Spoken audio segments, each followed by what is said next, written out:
भागवती जी कहते हैं कि जब भी आप खाना खाएं तो हर समय ये बात का ध्यान रखें, हर समय, कि दो ऐसी विरुद्ध वस्तुएं एक साथ ना खाएं जिनका गुण और स्वभाव एक दूसरे के विपरीत है। दो विरुद्ध वस्तुएं एक साथ कभी भी ना खाएं, ये है सीधा सूधा सूत्र।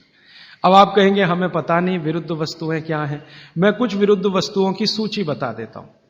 डिटेल सूची तो भागवती जी ने बताई है। 103 वस्तुएं हैं जो एक दूसरे के एकदम खिलाफ है।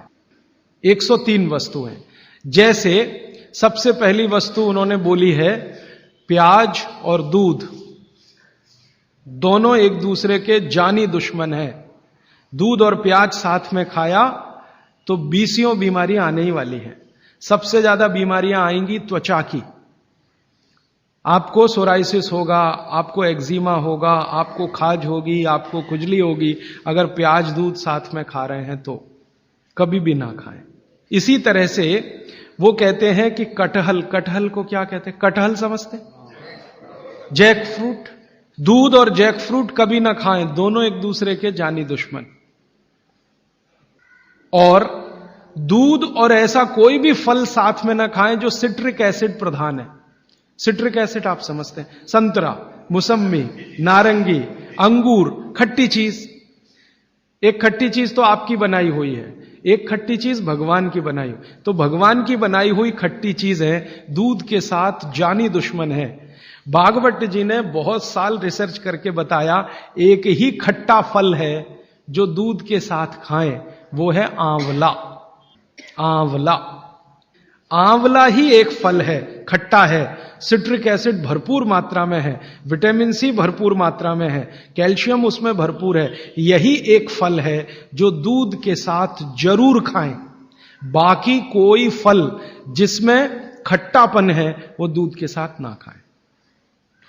आम भी, आम अगर खट्टा है तो दूध के साथ ना खाएं, मीठा है तभी खाएं। आम और दूध की दोस्ती बहुत जबरदस्त है, लेकिन खट्टे आम की दूध से दोस्ती नहीं है। मीठा आम, एकदम मीठा आम, पका हुआ आम, उसी को दूध के साथ खा सकते हैं। एक और उन्होंने गिना है। वैसे तो आप जैन हैं तो ये बात आपके लिए लागू ही नहीं होती, लेकिन जैन नहीं है इसलिए कह रहा हूं। तो कभी भी शहद और घी एक साथ ना खाएं। दुनिया का सबसे खराब जहर है ये, शहद और घी। शहद घी साथ में ना खाएं। शहद खाना है तो घी ना खाएं, घी खाना है तो शहद ना खाएं। इसी तरह से उड़द की दाल और दही गलती से भी साथ में ना खाएं।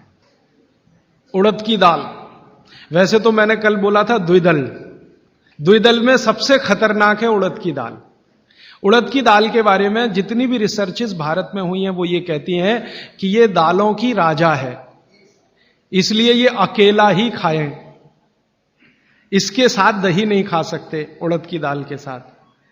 दालों की राजा है, राजा अकेला ही रहता है ऐसा कहा जाता है। तो वो कहते हैं उड़द की दाल भरपूर खाएं, मना नहीं है, लेकिन अकेली खाएं। और बाकी जो दालें हैं, अरहर की दाल है, मूंग की दाल है, तो मैंने कल कहा था कि ये भी द्विदल में है, दही तो ना खाएं। लेकिन कोई मजबूरी में खाना है तो उपाय मैंने बताया था कि दही गर्म करके खाएं, माने दही में बघार लगा के खाएं ताकि तासीर गर्म हो जाए उसकी, या मट्ठा गर्म करके खाएं, तासीर उसकी गर्म हो जाए। लेकिन मेरी आपको विनम्र विनती है, उड़द की दाल के साथ तो बिल्कुल ना दही खाएं, ना मट्ठा खाएं, बघारा हुआ भी नहीं खाएं। भागवत जी कहते हैं कि चलेगा ही नहीं। मैंने इस पे मेरे अपने शरीर पे एक्सपेरिमेंट किया। मैंने एक दिन कहा कि चलो खा के देखते हैं। भागवत जी ने कहा ना खाएं, खा के देखें क्या होता है शरीर को। तो मैंने खाने से पहले मेरा ब्लड प्रेशर चेक किया, और उड़द की दाल खाने के बाद दही खाया और फिर ब्लड प्रेशर चेक किया, तो मेरा ब्लड प्रेशर 22 से 25% बढ़ा हुआ था। फिर मैंने सोचना शुरू किया कि रोज रोज अगर मैं ये खाने लगूं उड़द की दाल और दही उड़द की दाल, तो 100% 6-8 महीने में हार्ट अटैक आ ही जाएगा। इसका मतलब माताओं बहनों से हाथ जोड़कर निवेदन है, दही बड़ा कभी भी नहीं, क्योंकि दही बड़ा में उड़द की दाल का बड़ा अगर है तो दही बिल्कुल नहीं। अगर आपको दही बड़ा खाना ही है तो मूंग की दाल का, मूंग की दाल का बड़ा है, दही बघार कर या मट्ठा बघार कर आप ले सकते हैं। उड़द की दाल का बड़ा अगर बनाया है तो दही के साथ तो गलती से भी नहीं। उड़द की दाल का बड़ा सीधे चटनी से खा सकते हैं, दही से नहीं। और अगर शादी ब्याह है आपके घर में तो मीनू बनाते समय ध्यान रखें कि मेहमानों को उड़द की दाल का बड़ा और दही ना परोसें, नहीं तो दोहरे पाप के भागीदार बने।